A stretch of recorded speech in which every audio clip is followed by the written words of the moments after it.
Everyone, সকলে কেমন আছো? আশা করছি সকলে অনেক বেশি ভালো আছো এবং সুস্থ আছো। তো আল্লাহর অশেষ রহমতে আমরা অনেক বেশি ভালো আছি এবং সুস্থ আছি।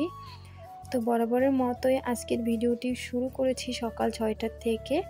তো আই হোপ তোমাদের কাছে আজকের ভিডিওটিও আশা করছি কোথাও কোনো অংশ একটু হলেও ভালো লাগতে পারে।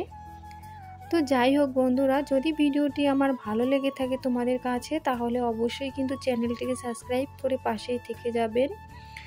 আর এই যে এখন হচ্ছে আমি চা করছি। তো সকালবেলা উঠে হচ্ছে বাসি ঘর ঝাড় দিয়েছি, আরও অন্য কিছু কাজ ছিল, তো সেগুলোও করে নিয়েছি।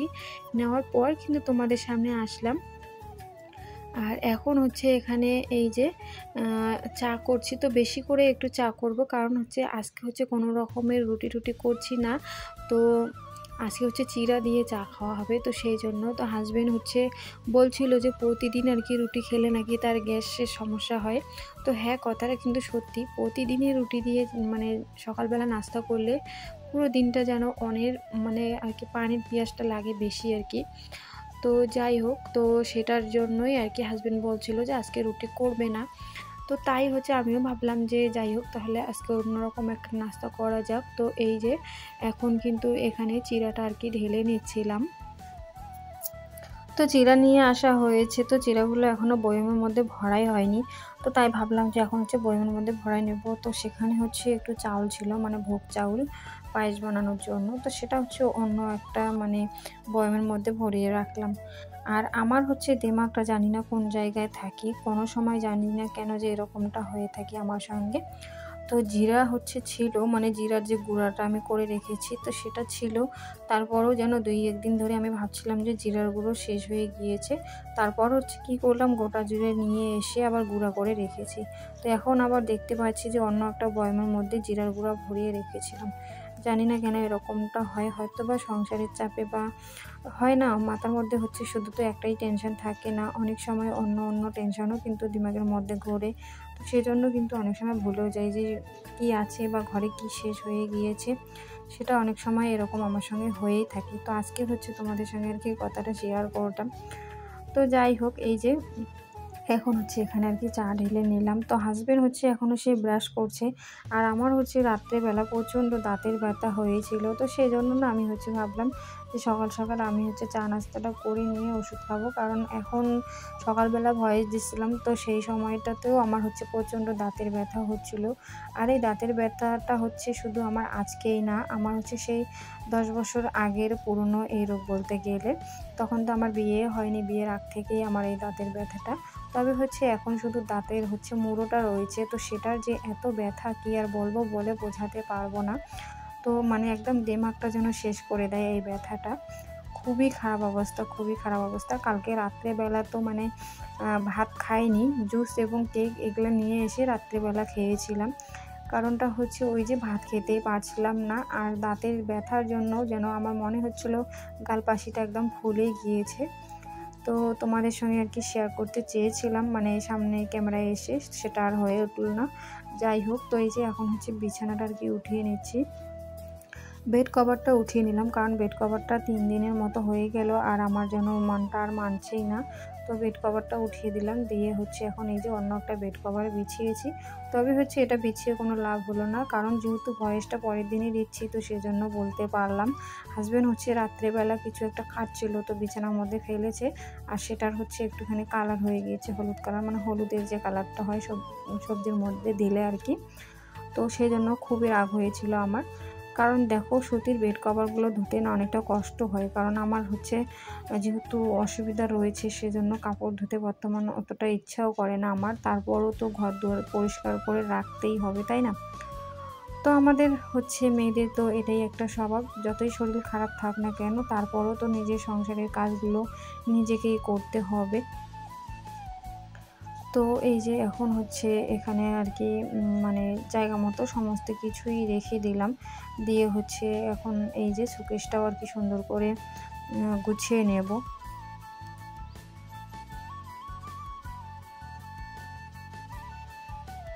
তো ঘরে হচ্ছে একটা নতুন জিনিস আসবে, তো অবশ্যই তোমাদের সঙ্গেও শেয়ার করব। তো এই যে মানে বলতে গেলে কি বলো তো, মধ্যবিত্ত সংসারে কোনো কিছু করতে গেলে না অনেকটা ভাবনা চিন্তা করতে হয়, তারপরেই সেটা করা সম্ভব। আর হুটহাট করেই যে কিছু চাইলেই সেটা পাওয়া যায় সেটা কিন্তু কখনোই সম্ভব না। তো অনেক দিন ধরেই সেই জিনিসটা ভাবছিলাম। তবে হচ্ছে আজকেও তোমাদের সঙ্গে আর কি ক্লিয়ার করে বলবো না যে ঘরে কি নতুন জিনিস আসতে চলেছে। আমি চাই যে যখন জিনিসটা পুরোপুরিভাবে রেডি হবে তখনই তোমাদের সঙ্গে আর কি শেয়ার করব। তো তারপরেও বলি, এই অভাবের সংসারে বা মধ্যবিত্ত সংসারে কিছু জিনিস নিতে গেলে না সত্যি অনেকটা বেশি কষ্ট করতে হয়, করে সে টাকা জমিয়ে তারপরে সেটা কিন্তু করাটা সম্ভব বা সেই স্বপ্ন পূরণ করাটা সম্ভব। আমার মনে হয় সেটা, কারণ হচ্ছে টাকা পয়সা হাতে থাকলেও সেটা সম্ভব হয়ে ওঠে না। তো তার জন্য কি করি বলো তো, যদি কোনো জিনিস নেওয়ার ইচ্ছে করে সংসারের জন্য বলো বা নিজের জন্যই বলো, তো আগের থেকেই না টুকটাক করে পয়সা জমিয়ে রাখি সংসার খরচ থেকে। আর সেটা থেকেই কিন্তু হচ্ছে আমি আমার নিজের শখ আহ্লাদগুলো পূর্ণ করি। তবে হচ্ছে এই স্বপ্নটা একটু অন্যরকম বলতে গেলে, আমার নিজের জন্য না, বলতে গেলে সংসারের জন্যই। তবে হচ্ছে যখন তোমাদের সঙ্গে শেয়ার করব তখনই তোমরা বুঝতে পারবে। তো জিনিসটা আগে সফল হোক, তারপরে। আমি চাই না যে জিনিসটা না করতেই তোমাদেরকে বলে দিই, তারপরেও জানি না কেন মুখে চলে আসলো কথাটা, তাই হচ্ছে তোমাদেরকে একটু বললাম। আর কি বলো তো, সংসার জীবনে সুখী হতে চাইলে না নিজেকেই প্রথমে হচ্ছে পরিবর্তন করতে হয়। কি বলো তো, যেমন ধরো হুটহাট করেই আমরা কোনো জিনিস নিয়ে ফেলি, সেটা যদি বন্ধ করা যায় তাহলে দেখবে অনেক পয়সা তোমরা সেভিং করতে পারবে। তারপর হচ্ছে আর একটা জিনিস যেটা দেখো, যে জিনিসটা দরকার শুধু সেটাই নিতে হবে। যদি হচ্ছে তোমার যে জিনিসটা দরকার নেই তারপরও মন চাইলো বলেই সেটা তুমি নিয়ে নিলে, আর সেই জিনিসটা নিয়ে তোমার কোনো কাজে আসলো না, তো শুধু শুধু শুধু সেখানে হচ্ছে টাকাটা বন্ধ হয়ে থাকলো। তো সেই জিনিসগুলো যদি মানে পরিবর্তন করা যায়, মানে নিজেকেই যদি এটা কন্ট্রোল করতে পারো বা পরিবর্তন করতে পারো, তাহলে দেখতে পারবে সংসার জীবনে অনেক সুখী হতে পারবে। আর হচ্ছে হাজবেন্ড তো কি, সে হচ্ছে কাজ করে টাকা এনে হাতে দেবে, আর বুদ্ধিটা কিন্তু নিজেকেও কিছুটা খাটাতে হয়। আর অনেকের সংসারে আছে যে হাজবেন্ডের কথা মতোই চলে, অনেকের আছে বউয়ের কথা মতোই চলে। তবে হচ্ছে আমাদের দুইজনের একদমই আলাদা। আমরা দুইজনে যা করি, দুইজনের পরামর্শ এবং দুইজনের মানে মনের কথা এক হবে, তারপরেই সেটা করব। আর হচ্ছে সে কিছু করলে আমাকে আগে বলবে, বা আমিও যদি কিছু করতে চাই তাকে আগে বলবো তারপরেই। তো এই জন্য না বলতে গেলে আমি সংসার জীবনে অনেক সুখে আছি, সত্যি কথা যেটা। তো এর থেকে বেশি সুখ চাই না, উপরওয়ালার কাছে এতটুকুই বলবো যে আমি যেরকম করে চলছি এরকমই যদি চলি সারাটা জীবন, তারপরেও অনেক খুশি আছি। তবে হচ্ছে হ্যাঁ, নিজেকে একটুখানি চেষ্টা করতে হবে, কারণ ভাড়া বাসায় রয়েছি, আর ছেলে তো এভাবে সারা জীবন আমাদের সঙ্গে থাকতে পারবে না, তার জন্য তো কিছু করতে হবে বা তার ভবিষ্যতের কথা তো ভাবতে হবে। বাবা মা হয়ে যদি একটুকু করতে না পারি তাহলে কি হবে বলো। তো এই জন্যই আর কি দেখো, ভাড়া বাড়িতে থেকেও অনেকটা মানে হিসেব করে চলি। তারপর হচ্ছে ভাবি যে যদি এভাবে চলি, একটু কষ্ট করি, তাহলে হয়তো বা আগামী দিনগুলোতে ভালো কাটাতে পারবো বা ভালো কিছু করতে পারবো। সেটা ভেবে না অনেক সময় অনেক কষ্ট করতে হয়, তাই হচ্ছে মন চাইলে হুটহাট করে কিছু করতে পারি না। টাকা পয়সা হাতে থাকলেও সেটা করতে পারি না। চাইলেই কিন্তু জীবনে অনেক কিছু করা যায়, তবে হচ্ছে করার আগে যদি ভাবনা চিন্তা করে করা যায় তাহলে সত্যি কোনো জায়গায় গিয়ে তোমরা আটকাবে না, আমি যতটুকু জানি। আর এই জীবনে বেঁচে থাকতে গেলে সর্বপ্রথম যেটা প্রয়োজন সেটা হচ্ছে কি বলো তো, টাকা পয়সা। টাকা পয়সা যদি তোমার না থাকে তাহলে তোমাকে কেউ গুরুত্ব দিবে না বা কেউ তোমার পাশে দাঁড়াবে না। আমি এই জিনিসটা ভালো করেই বুঝেছি। তো যাই হোক বন্ধুরা, আজকে তোমরা দেখতেই পাচ্ছ আমি ক্যামেরার সামনে এসেছি, আর দেখছো যে আমার শরীরটা কতটা শুকিয়ে গেছে। কারণটা হচ্ছে জানি না কেন, আজকে 2 থেকে 3 মাসের মতো হচ্ছে আমি খাওয়া দাওয়া ঠিকঠাক করে করতে পারি না। আর আগের তুলনায় বলতে গেলে 3 ভাগের 1 ভাগ মানে খাওয়া দাওয়াও ঠিকঠাক করে করি না। আগে যতটুকু খাইতাম সেটাকে 3 ভাগ করে যদি 1 ভাগ খাইতাম তারপরেও হয়তো বা শরীরটা ভালো থাকতো। তবে হচ্ছে জানি না কেন এরকমটা হচ্ছে আমার সাথে, ইচ্ছে করে না খেতে। ভাত তো নিয়ে বসে হচ্ছে 1-2 গ্লাস গালে দিয়েই তারপরে যেন আর ইচ্ছে করে না, পানি ঢেলে দেই। আর সেটার জন্য হাসবেন্ডও অনেক বকাবকি করে যে তুমি যতটুকু খাবে ততটুকুই নাও। আর হচ্ছে আরেকটা কথা যেটা হয়তোবা তোমরা ভাবতে পারো যে সেটার জন্য ডাক্তার দেখালে ঠিক হতে পারে। তবে হচ্ছে কি বলো তো, ডাক্তার দেখিয়ে ওষুধ খেতে খেতে না আমি নিজে হাঁপিয়ে গিয়েছি। আর হচ্ছে ইচ্ছে করে না আমার যে আমি ডাক্তার দেখিয়ে ওষুধ খাবো, কারণ ওষুধের উপর একটা আমার ঘৃণা এসে গেছে। আমার আর ইচ্ছে করে না, সবসময় ওষুধ নিয়ে চলাটা জীবনে সম্ভব না, আমি সেটা মনে করি। তাই হচ্ছে রাগ করে আর ডাক্তারও দেখাচ্ছি না বা ওষুধও খাচ্ছি না। দেখি আমি কতটা শুকাবো বা কতটা মানে অসুবিধায় পড়বো। অসুবিধা বলতে গেলে ওই যে মানে শরীরটা যদি ভালো না থাকে তাহলে তো অসুবিধা হবে, তাই না? মেন তো হচ্ছে শরীরটাই। তো আমি চাচ্ছি না যে আর ওষুধের উপর দিয়েই আমি চলি। আজকে দেখো আমার বয়সটাও কিন্তু সেরকম না যে আমাকে ওষুধের উপর দিয়েই চলতে হবে, তাই না বলো? আর আমার হচ্ছে বিশেষ করে সমস্যা হচ্ছে এটাই যে বেশি একটু টেনশন যদি করি, সংসারের বলো বা যে কোনো ক্ষেত্রেই বলো, একটু টেনশন করলেই শ্বাসকষ্ট হতে থাকে, মানে খুব জোরে জোরে শ্বাসটা নিতে থাকি।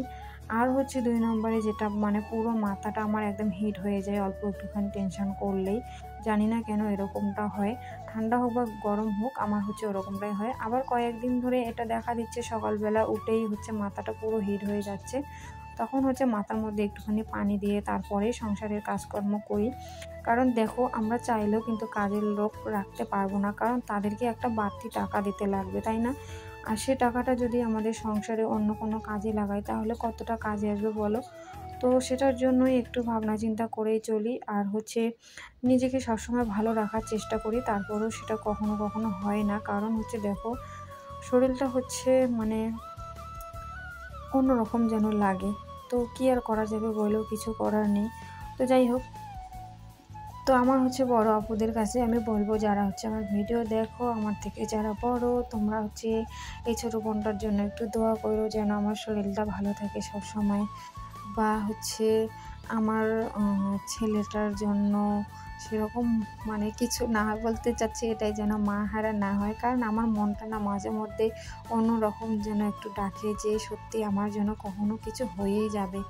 কারণ দেখো আজকে এই রোগগুলো এতটাই খারাপ যে কী বলবো বলো তো? কাজ করতে করতে হঠাৎ করে যদি তোমার শ্বাসটা বন্ধ হয়ে যায় তাহলে কী হবে বলো? আর দেখো এমন জায়গায় রয়েছি এখানে কেউ নেই, যদি আমি দিনের মধ্যে এরকম হয়ে পড়ে থাকি না তো আমাকে দেখার মতো কেউ থাকবে না, সত্যি কথা যেটা। কারণ হাজব্যান্ড সকালবেলা চলে যায়, সে মানুষটা হচ্ছে খাওয়া দাওয়া করে চলে যায়, আর আসে দুপুরবেলা ১টার দিকে, আবারও ২টোর দিকে চলে যায়, তো ৫টা ৬টার দিকে আসে। তো ঘরে কিন্তু সারাদিন আমি একাই থাকি।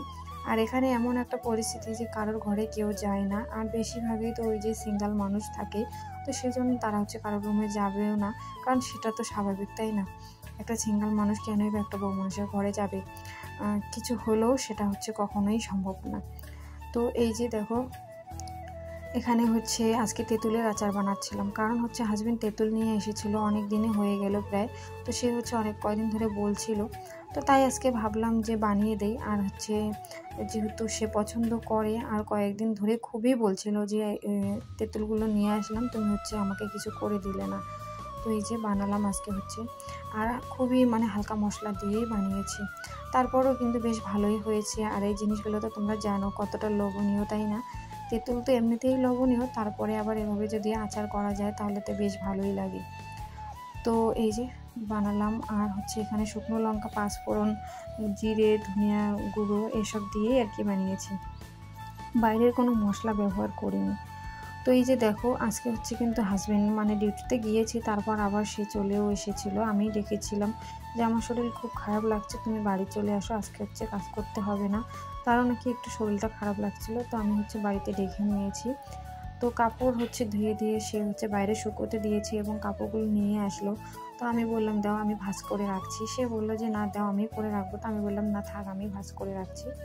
তো এই যে এখন হচ্ছে এক এক করে সমস্ত কাপড় আর কি ভালো করে ভাঁজ করে রেখে দিচ্ছি।